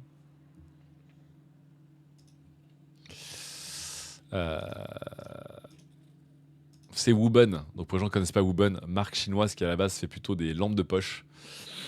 Mais là, ils sont partis vraiment complètement dans le délire lampe de poche slash fidget toy slash design très chinois. Je vais éternuer. Je me suis pas déchiré le Pyrénées, tout va bien. Je vais couper le son pour vous épargner le son, les gens. Voilà. Attendez, donnez-moi 2 secondes. Je vais remettre le son ici. Tac. Mais c'est... Vous allez rigoler, évidemment.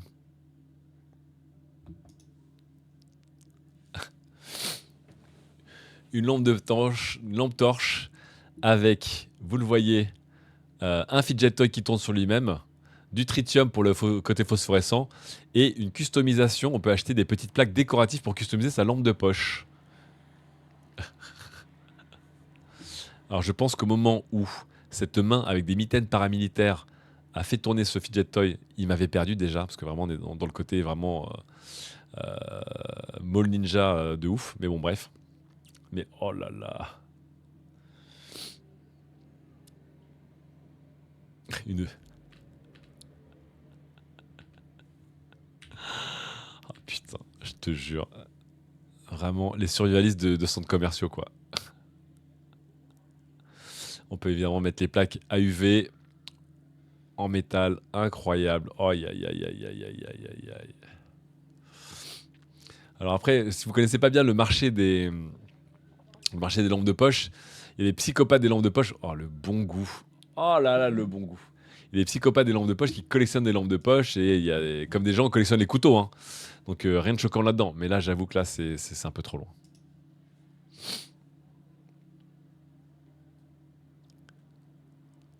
Ça, je peux dire, t'accrocher à ton sac à dos, vraiment, c'est dur. Hein. Voilà. Incroyable. La petite lampe de poche, ici, elle commence à 43 € de base. Et évidemment, ensuite, vous pouvez acheter, vous le voyez, tous les éléments qui vont avec. C'est-à-dire des coques externes, une batterie USB-C. Vous pouvez acheter, évidemment, la partie fidget toy qui va avec, etc., etc., etc. Bref, vous connaissez le truc. Incroyable.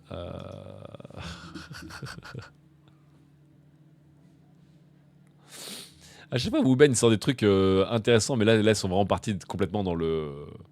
Ils sont partis complètement dans le côté fidget toy avec, donc avec cette collaboration. Mais j'adore. On a du tournevis du Docteur Wu, dit Paolo Magic. C'est vrai. Moi, perso, c'est peut-être satisfaisant à utiliser hein, d'avoir le fidget toy au-dessus de la lampe. Perso, je trouve ça très malaise, mais bon. J'avoue que les petits gants coquets là, avec la boussole, le côté survivaliste de centre commercial, ça m'a foutu un peu le malaise. Et voilà, donc on peut rajouter le petit spinner de la marque Naichi, que je ne connais pas. Mais pour avoir une lampe de poche qui est vraiment jusqu'au bout, elle est vraiment malaisante. Ce plan avec les gants coquets, c'est vraiment pas possible quoi. Le monde est fou, dit Mystery PGM. Oui, bah après, si tu considères que c'est un fidget toy que tu utilises avec un truc utilitaire, bon voilà. Il y a des gens qui adorent tourner le cadran de leur montre mécanique, il y a des gens qui adorent boucher, déboucher leur stylo, il y a des gens qui adorent allumer ou éteindre leur lampe de poche. Bon, il y a des gens qui, comme moi, ont des fidget toys. Je me dis, ok, bon après, c'est pas du tout ma cam, personnellement d'un point de vue design, mais voilà. C'est très ambiance chinoise en ce moment-là. Tous les fidget toys chinois un peu très chargés en termes de design et de possibilités et de modularité. C'est très très... ça cartonne beaucoup là-bas en ce moment. Ah, ça fait rêver.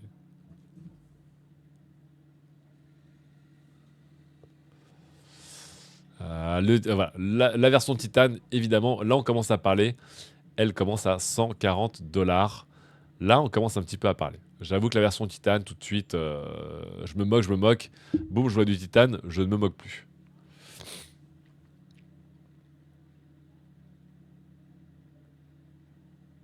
Et donc, vous avez ici le petit spinner de Naichi en titane 100 balles.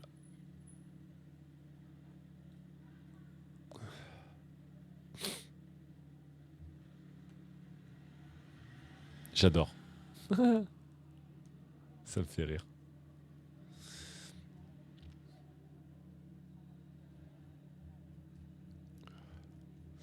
Ah, c'est marrant, ils disent que c'est leur premier projet, alors que Wooben, ils ont déjà fait plusieurs trucs. C'est bizarre. Et c'était peut-être sur Indiegogo avant. D'ailleurs, on va rester sur Indiegogo ici. Là, je vais faire un petit point rapidement Indiegogo pour vous raconter aussi un peu une tendance que je vous retrouve dans 2 secondes. Je l'ai mise de côté. Ici, hop. Un article de Polygon qui raconte qu'une marque s'appelle GameFound, qui est une marque polonaise, je crois, vient de racheter Indiegogo. Donc vous connaissez Indiegogo, c'est le concurrent globalement le concurrent de Kickstarter. Et ce que je savais pas, c'est que GameFound était une sorte de Kickstarter dédié qu'aux jeux de plateau. Et vous savez que la grande révélation des projets de crowdfunding ces dernières années, c'est les jeux de plateau. C'est globalement et en moyenne les plus grosses levées de fonds, c'est des jeux de plateau. Il y a un engouement de ouf sur les jeux de plateau, je vous raconte même pas avec le Covid. Et ici, eh bien, GameFound, qui est donc une plateforme de crowdfunding que pour des jeux de plateau, a littéralement racheté eh bien, Indiegogo et pour s'attaquer bien sûr au leader de Kickstarter. C'est assez fou. C'est assez fou.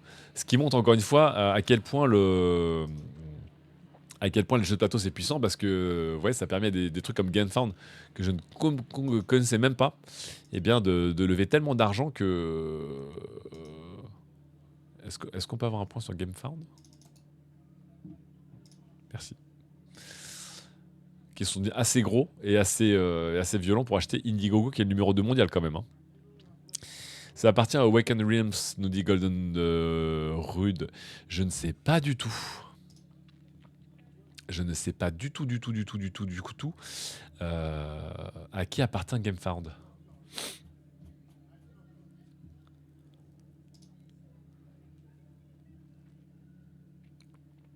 Fondé en 2016 par Marine Schwerkott et c'est le PDG de Awaken Realms. Ok. Eh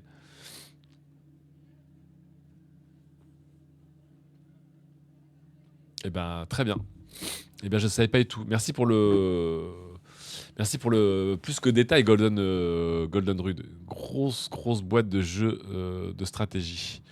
Ok, c'est peut-être pour ça qu'ils ne sont pas commencés de zéro, parce que je me dis quand même, pour qu'une boîte spécialisée juste dans les jeux de plateau rachète Indiegogo, quand même, c'était costaud, quoi.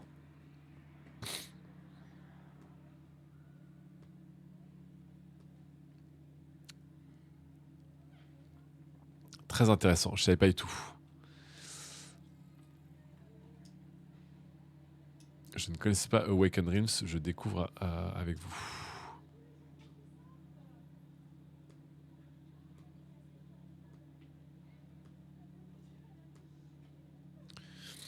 Et donc, Awaken Realms fait des financements massifs sur sa propre plateforme. D'accord.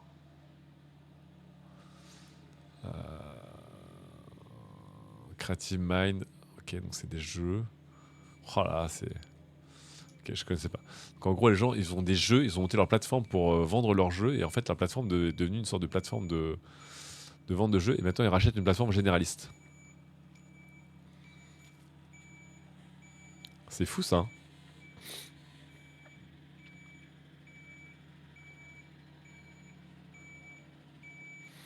Très bon à savoir. C'est marrant parce qu'il y a pas longtemps, dans les fameuses vidéos des échos que j'aimais, la Secret Sauce, je regardais, la Secret Sauce de Asmodee. Donc les Français qui ont racheté 20 millions de boîtes pour être les rois du jeu de plateau. Et c'était marrant de voir, encore une fois, l'engouement autour des jeux de plateau pour adultes. C'est un délire, quoi. Les gens mettent vraiment beaucoup de temps et d'argent dedans. C'est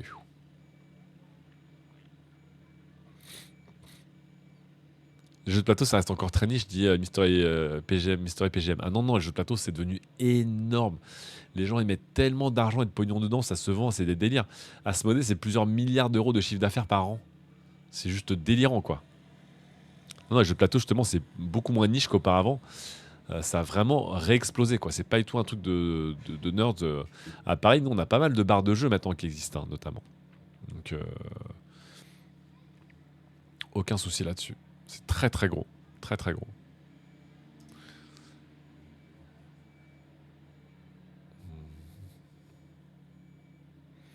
C'est une grosse niche plein de pognon. Ouais, bah de toute façon, tout ce qui est JDR, jeux de plateau, on va pas se mentir, les fans de JDR et de jeux de plateau, c'est des gens qui globalement ont de l'argent.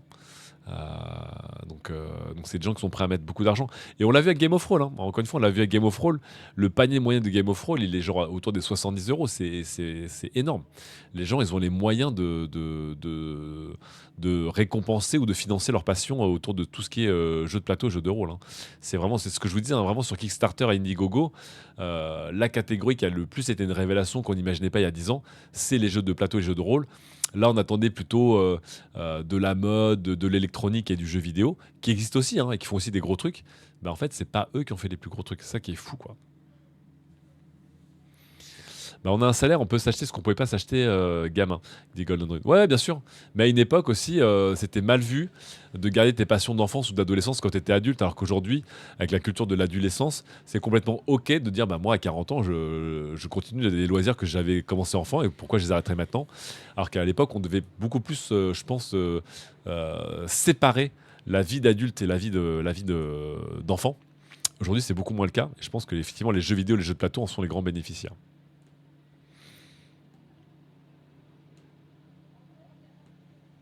J'ai racheté l'occasion des trucs que j'ai jetés en partant de la maison. Bah, si vous avez suivi Bref saison 2, c'était carrément un épisode dédié de ça à Bref, dans Bref, hein, sur les adultes qui ont les moyens de racheter les jeux qu'ils avaient enfants, bien sûr, bien sûr.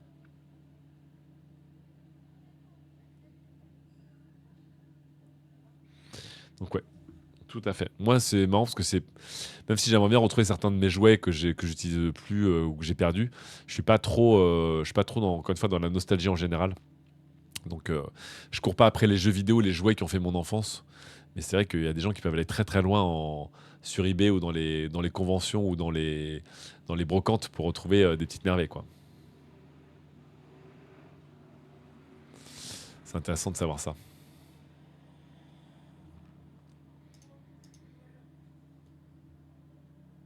Ok, donc je savais pas que GameFound, il y avait tout ça qui allait, ouais.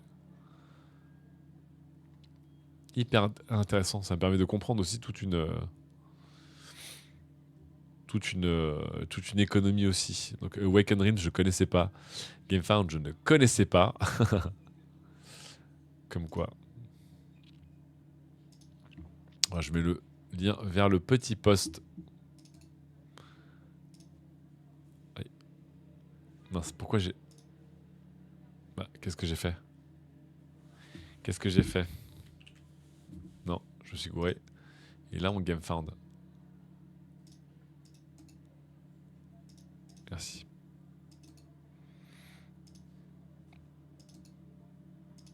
Ah! Merci. Je dirais pas qu'ils ont de la thune, ils sont juste passionnés les laisse. Bah, évidemment, quand tu es passionné, tu vas réorienter ton argent et donner tes priorités pour ta passion. Mais quand on a une passion et qu'on peut financer sa passion, c'est qu'on a les moyens. Alors, encore une fois, je veux pas trigger des gens qui disent mais attendez, je comprends pas, je suis pas riche. Mais en moyenne, les gens qui peuvent mettre de l'argent dans des jeux de plateau ou des jeux de rôle sont des gens qui justement ont la capacité financière et mentale de dire bah, je vais mettre tant de dizaines ou centaines d'euros dans cette passion. Il y a des gens qui n'ont pas les moyens d'avoir des passions, littéralement, hein, donc qui, euh, qui ne vont pas se jeter dans ce genre de choses parce que ça coûte trop cher pour elles. Quoi. Donc les gens qui sont dans le jeu de rôle, le plateau, globalement, sont des gens qui ont les moyens d'avoir ces passions. Et avoir les moyens, ça ne veut pas dire gagner 10 000 balles par mois. Hein. Mais c'est quand même un niveau de vie qui te permet de. Donc, euh, donc Lilith, voilà. J'espère que c'est assez clair en termes de différenciation. Mais il n'empêche que si tu peux mettre cet argent là-dedans, c'est que bah, tu as déjà un certain niveau de vie. Ouais, comme Golden Rule le dit, c'est que c'est de l'argent que tu n'as pas besoin de mettre ailleurs. Dans la vie, il y a beaucoup de gens pour qui c'est même pas une question de mettre de l'argent dans des loisirs ou pas. C'est la question déjà de savoir s'ils peuvent finir la fin du mois avec de l'argent ou pas. Donc là-dessus, quand on est à ce niveau-là, de compter ton argent pour ta nourriture, pour les vêtements des enfants, pour l'essence, des choses comme ça, bah, en fait, tu as moins de hobbies. Et quand tu as des hobbies, c'est des hobbies qui ne te demandent pas d'argent, de trucs financiers. Tu peux avoir des hobbies différents, voilà. Donc, et c'est quelque chose qui est très intéressant parce on le voit même dans les sports, les typologies de gens qui aiment certaines typologies de sports. Il y a des sports pour des gens qui ont les moyens et des sports pour les gens qui n'ont pas les moyens. Et un truc qui est très drôle, c'est notamment une, un benchmark que j'ai toujours trouvé assez passionnant et assez intéressant, c'est le prix au mètre carré d'un sport. Voilà. C'est pour ça que les sports collectifs sont plus populaires que les sports individuels, par exemple. Bref, très intéressant, je trouve, tout ça. Godwin qui dit pour être dans le jeu de société, je confirme, c'est déjà de jolis budgets hobby par rapport à Monsieur Tout le Monde. Ouais. Ouais. Ouais, aujourd'hui, quand je vois. Enfin, nous, sur Game of Thrones, on a des pledges à 1500, 2000 euros et ils ont tous été pris, quoi. Une campagne complète de Game of Thrones en papier et tout, c'est plusieurs dizaines d'euros. Il y a des jeux de plateau qui dépassent allègrement les 100 euros pour la version de base. C'est des sommes énormes, hein. Faut pas se mentir, c'est des sommes énormissimes. Et si elles ne vous paraissent pas énormissimes, c'est que vous avez plutôt les moyens dans la vie. Encore une fois, je ne vous juge pas du tout négativement là-dessus. GameFound, 1,5 million d'utilisateurs. Putain, et rachète Inigo qui a 38 millions d'utilisateurs. Waouh, le délire.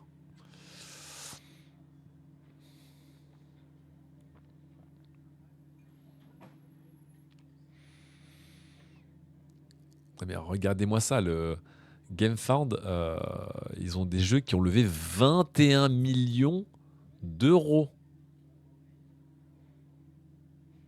C'est ouf. Le Matic sur Nigogo, je l'avais backé les gens à l'époque. C'est le vélo que j'ai backé, que j'ai reçu, que j'ai jamais utilisé, que j'ai revendu au directeur commercial d'Asus France. Quel petit monde merveilleux. Et pareil, je pense aussi que Enzo Litox qui dit en tant que brocanteur et antiquaire, j'ai vu des jeux de plateau dont le prix a fait x10 en un an. Waouh, c'est fou. Zoro qui dit niche 0, quel banger. Le niche 0, c'est quoi? Ah ça? C'est un moulin à café? Et de la même manière, je pense que quand vous faites des campagnes de Nigogo et de Kickstarter, une des trucs qui vous donne envie, c'est de vous dire ah bah j'achète le projet me donne envie et en plus je paye moins cher que le prix normal, donc il y a un côté bonne affaire. Mais pareil, je pense que quand vous backez des projets, c'est que vous avez aussi les moyens des fois de mentalement mettre de côté de l'argent. Parce qu'encore une fois, vous ne payez pas forcément au moment du pledge, mais vous payez au moment où la campagne se termine. Mais des fois, ça vous bloque l'argent pendant 1 an, 2 ans. C'est-à-dire que vous pouvez avoir de l'argent qui est bloqué pendant plusieurs mois sans que ça impacte votre vie de tous les jours. Donc ça, pareil, ça raconte un certain niveau de vie.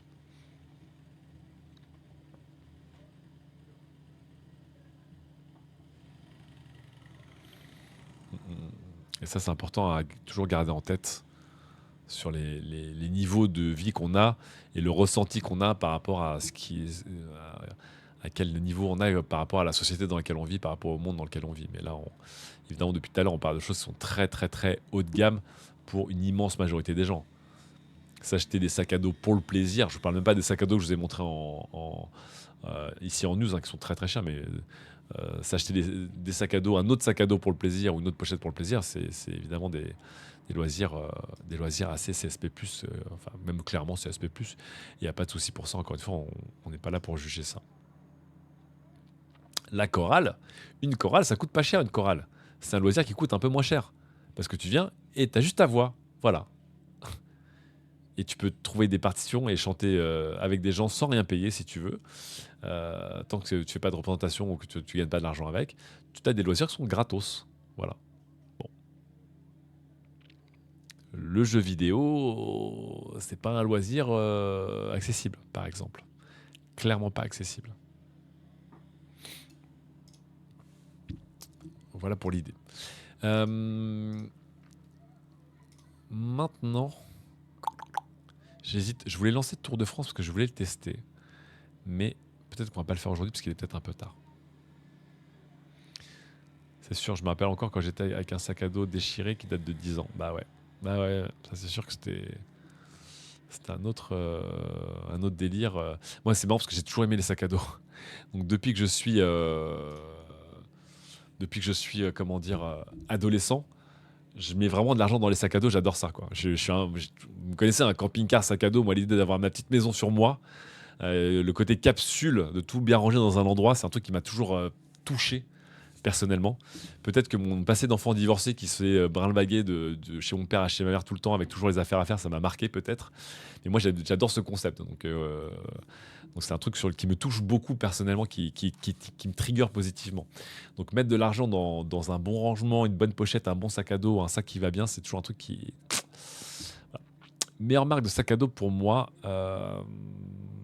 Mon sac à dos préféré, c'est un sac à dos de chez Evergoods que j'ai depuis 2 ans, 3 ans, que j'utilise tous les jours, que j'adore.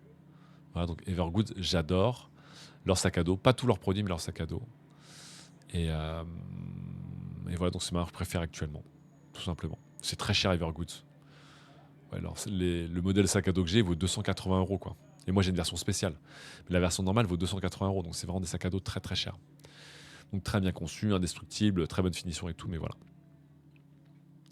C'est évidemment très très peu de gens se payent des sacs à dos à 280 balles. Aussi bien conçus soient ces sacs à dos, évidemment. Donc je comprends bien que le sac à dos que je porte, c'est une nécessité parce que tout le monde a besoin d'avoir un sac ou un sac à dos tous les jours pour mettre l'ordinateur portable, partir au boulot. Mais je me suis évidemment fait très très plaisir sur le modèle de sac à dos que j'ai utilisé, bien sûr.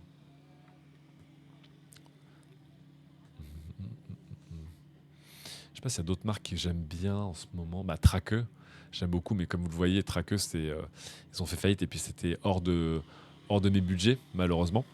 Donc Traqueux, j'aime beaucoup leurs produits, je les trouve très très beaux, etc. Et Rehose, donc cette petite marque aussi d'un pompier qui fait ses sacs à dos que je trouve très très beau. C'est vraiment chouette. Et je suis un peu deg parce qu'il vient de remixer son sac à dos le plus connu, le Buddy. Et je le trouve moins beau qu'avant, comme quoi. Salut l'ardon trop cuit. C'est quoi le modèle de sac à dos? C'est le CPL24 Griffin. C'est celui-là. Je vais le montrer en vrai, c'est plus simple en vrai. Attendez 2 secondes, je mets ma caméra waiting. J'arrive.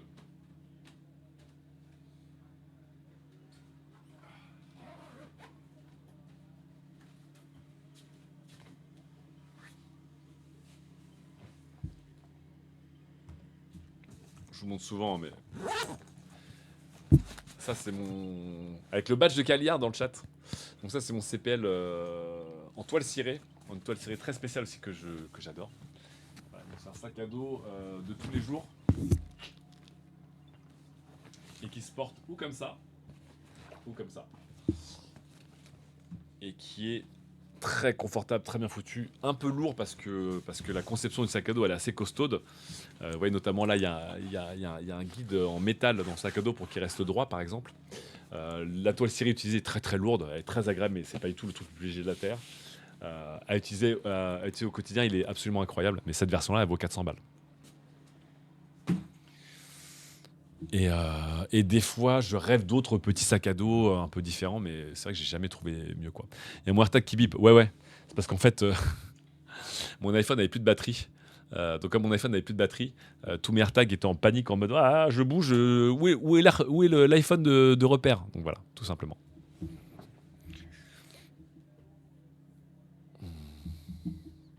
Question un peu tangente, un modèle de valise que j'aime bien, j'ai une DL7 de base.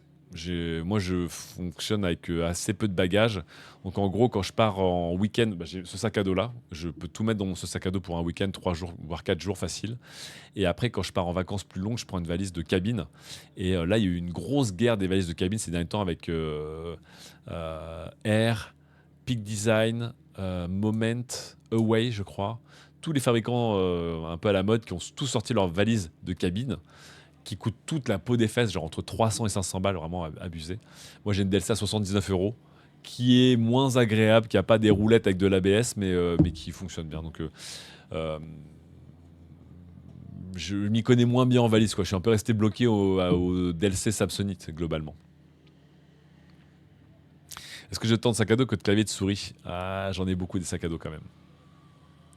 J'en ai beaucoup. Le Alpha 31, évidemment, qui fait partie de mes favoris. J'ai le Cerberus, donc, qui est aussi une collaboration cardiologie avec Mystery Ranch. Le Cerberus, que je trouve magnifique. C'est un des sacs à dos, quand je le porte, déjà, c'est le sac à dos le plus confortable que j'ai. Et en plus, je trouve que c'est le plus beau quasiment à porter parce qu'il est assez fin, assez compact. Donc, il te fait pas ressembler à une tortue, quoi. Il est vraiment trop, trop beau. Euh, donc, le Cerberus, il est vraiment top aussi. Voilà. C'était mon cadeau d'anniversaire d'il y a 2-3 ans, mon Cerberus.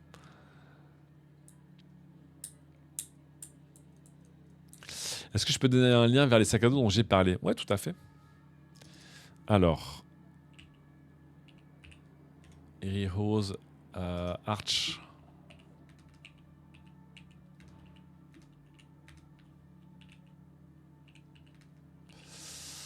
Il est où mon Arch Ind? Non, non. Ah, voilà. Arch Ind, il est là. Donc ici, tac, je vous mets en lien. Arch, c'est un créateur de sacs à dos italien qui fait des sacs à dos que je trouve très très beaux. Voilà, Grisetti. Donc pour les gens qui s'y connaissent un peu dans le monde des My OG, donc pour les My OG, c'est des gens qui font eux-mêmes leurs affaires. Le Grisetti est basé sur un modèle qui est assez connu et qui est partagé en ligne. Euh, et donc, quand vous contactez évidemment le créateur italien de chez Arch, vous lui dites bonjour, je veux mon sac avec telle matière, tel textile, telle couleur, et vous pouvez absolument tout customiser. Et il a souvent des couleurs vraiment magnifiques, vous allez voir. Moi, j'adore. Est-ce que j'ai vu la collab Code of Bell et Harvest Label? Ouais, tout à fait. Regardez-moi les délires qu'on peut faire hein, sur ces sacs à lui là. Euh, les couleurs, c'est de la fiesta. Franchement, si vous aimez la couleur et les matériaux, vous pouvez faire des trucs assez délirants avec lui quand même. Donc pareil, hein, tout va dépendre ensuite du modèle sur lequel vous partez, du nombre de customisations que vous demandez, et les prix vont évidemment augmenter avec. Et là, on rentre dans le monde du custom. Mais là, pareil, ça fait aussi plaisir parce que vous dépensez beaucoup plus d'argent, mais c'est un créateur il est seul ou à deux, qui fait des trucs à la demande, à l'unité, sur vos mesures et vos demandes. Donc évidemment, c'est beaucoup plus cher. Mais voilà, si vous voulez vous faire un beau cadeau pour vous ou faire un beau cadeau pour quelqu'un, à plusieurs par exemple, voilà, Arch, pour moi, c'est vraiment c'est très très très très chouette ce qu'il fait là-dessus. Puis vous voyez, il y a toujours un petit côté color block. Donc vous voyez là le camo slash poignet et tout. Enfin, il y a un truc qui. Alors malheureusement, moi j'aime pas le type de sac à dos qu'il utilise, notamment le roll top inversé comme ça. C'est un truc que j'ai jamais trop aimé. Mais pour le reste, c'est ça que je trouve vraiment magnifique. Ils ont vraiment une gueule de ouf, de chez ouf. Voilà. Le deuxième, c'est évidemment, je peux vous montrer aussi Dan Matsuda, que vous connaissez bien maintenant. Voilà, donc Dan Matsuda, on le connaît tous et toutes parce que je l'ai même interviewé pour Outfit. Donc Dan Matsuda ici avec ses fameux samples. Voilà. Donc lui, créateur comment dire, américain. Qui a une sorte de suivi un peu culte, qui a un suivi un petit peu culte dans le milieu du sac. Il m'avait fait justement un de ces modèles de sac dans un tissu qui était tiré des kimonos d'aïkido qui était un peu fou. Et donc il m'a fait un duffel complètement dingo. Et Matsuda, il fait des trucs vraiment super vénères avec des coupes. Moi, je suis archi fan. Là, son nouveau sac utilitaire comme ça, là, qui s'ouvre vraiment en énorme, je trouve qu'il a une gueule assez folle. Voilà. Donc Matsuda, je vous mets le lien. Il drop tous les vendredis soirs. Voilà, autour des 21h, je crois. Tous les vendredis, il drop des sacs à dos, des pochettes, des créations. Pareil, beaucoup d'originalité dans ce qu'il fait. La Dragon Scale est complètement dingue comme pochette. Beaucoup d'originalité dans ce qu'il fait. On aime ou on n'aime pas. C'est très spécifique comme style, mais moi personnellement, il y a des trucs que j'adore et des trucs que je m'en bats les steaks. Mais vraiment, voilà. Donc Dan Matsuda, évidemment, parmi mes préférés. Et donc j'ai un petit duo de chez lui qui est vraiment très très beau, quoi. J'ai un duffel et une pochette en Saiko. Donc ce tissu qui est un peu fou, c'est un peu dingo. Et évidemment, mon chouchou, Rihose. Voilà. Un ancien pompier qui s'est mis à faire des sacs à dos, dont le fameux Buddy, qui a été un des sacs à dos les plus réputés dans la communauté aussi des fans de sacs à dos. Parce que le Buddy était un sac à dos, donc avec cette fameuse ouverture en sabot de cheval, avec un design, je trouve, absolument magnifique. Il est vraiment hyper élancé, il est hyper beau, quoi, en fait, comme sac à dos, je trouve. Voilà. C'est juste que j'aime moins la nouvelle version, malheureusement, avec cette sorte d'arche triangulaire que je trouve moins belle, personnellement. Mais le Buddy est vraiment... Salut Tire-Bord. Pour dropper des nouveautés chaque semaine, il doit bosser dur. Bah, je crois que Dan Matsuda, il a changé de studio récemment. Et je pense qu'il doit bosser avec 2-3 personnes, je pense, maintenant. Donc voilà, pareil, ça fait des années que je tourne autour de un jour m'acheter le Buddy. Le Buddy 22, je pense que c'est un des meilleurs et plus beaux sacs à dos de DC qu'on puisse avoir. C'est juste que maintenant que je me suis mis à la toile cirée avec le Evergoods, j'ai du mal à passer à autre chose. Et effectivement, Martin, le créateur de Rios, ne bosse pas avec de la toile cirée. Il fait que de l'Ultra et du X-Pack, qui sont, on va pas se mentir, les deux textiles les plus populaires actuellement dans les sacs à dos haut de gamme. Mais j'avoue que le jour où il sort un Rehose, euh, comment dire, en toile cirée, voilà. Je suis juste moins fan, encore une fois, de cette structure que je trouve un peu bizarre. Je trouve c'est un peu bizarre.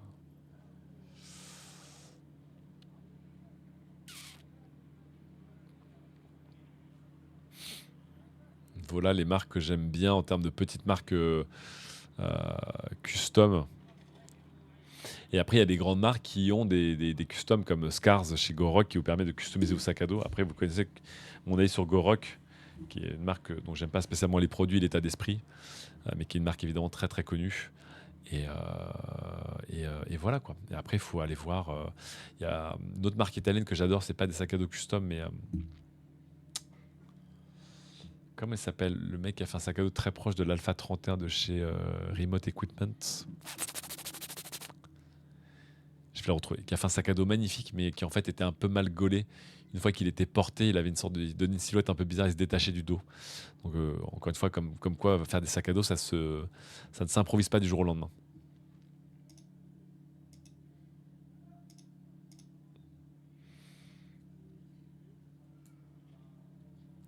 Mais ouais. Buddy 22 Neo.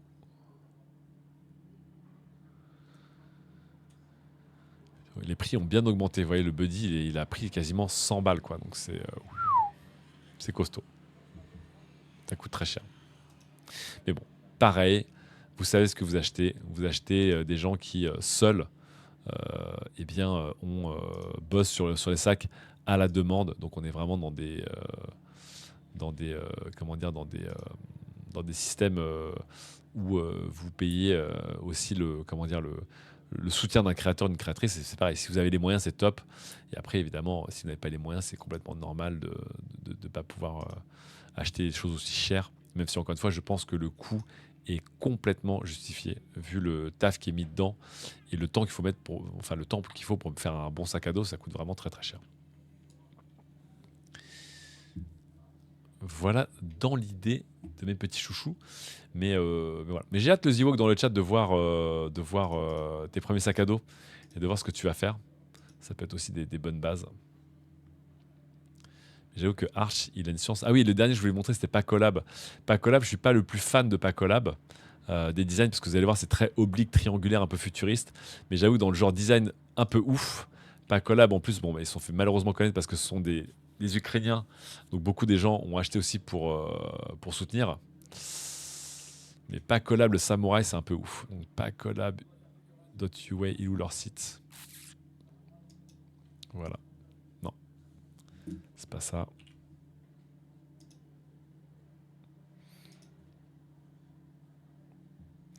Après, je pense en rapport qualité-prix, Decathlon, c'est imbattable. Ouais, bien sûr, mais c'est toujours pareil, Ah, ça marche pas. Bien sûr, c'est invincible, Decathlon, mais parce qu'ils vont faire en Chine avec des échelles complètement dingos. Donc évidemment, je ne suis pas là pour vous dire encore une fois que il faut acheter ça ou ça, hein. Voilà. Moi, je suis le premier aussi des fois à acheter du Decathlon, il n'y a pas de souci, hein. C'est juste que on n'est pas dans les mêmes économies. Voilà. Nouveau produit. Ah, donc on fait les samouraïs en version slim. Ah, vous voyez, ça c'est du Dyneema, ça.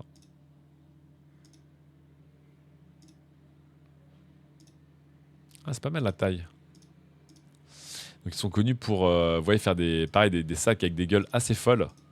Donc le plus connu c'est le slim qui est le samouraï, c'est celui-là. Qui a vraiment vous voyez, une tête très très angulaire. Et après ils ont fait des sacs à dos, vous voyez, avec des trucs très ambiés, etc., etc. C'est très, très spécial Pacola, mais perso j'aime beaucoup aussi Pacola parce qu'ils font. Pacola c'est que du drop pour accéder à une préco, enfin du tirage au sort. Ouais bah de toute façon ils sont très très demandés Pacola aussi. Ouais c'est chouette hein. Ça fait très rétro-futuriste.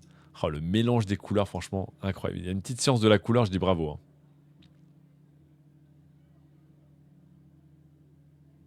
Mais ouais, pas collab propre, mais voilà. Alors sac à dos, c'est pas exactement le genre de sac à dos que je cherche en ce moment. Mais c'est pas les produits que je cherche personnellement. Mais, euh, mais c'est très très demandé. Pareil, ils ont un style qui est très très très très spécifique et très reconnaissable. C'est de la très bonne qualité. Donc voilà. Ah, c'était celui-là qui m'a un peu tapé dans l'œil. J'avoue que je trouve ça un peu dingo d'avoir fait le choc cord d'extension en biais comme ça. Je trouvais que ça avait une gueule. Je trouvais que ça avait une petite gueule.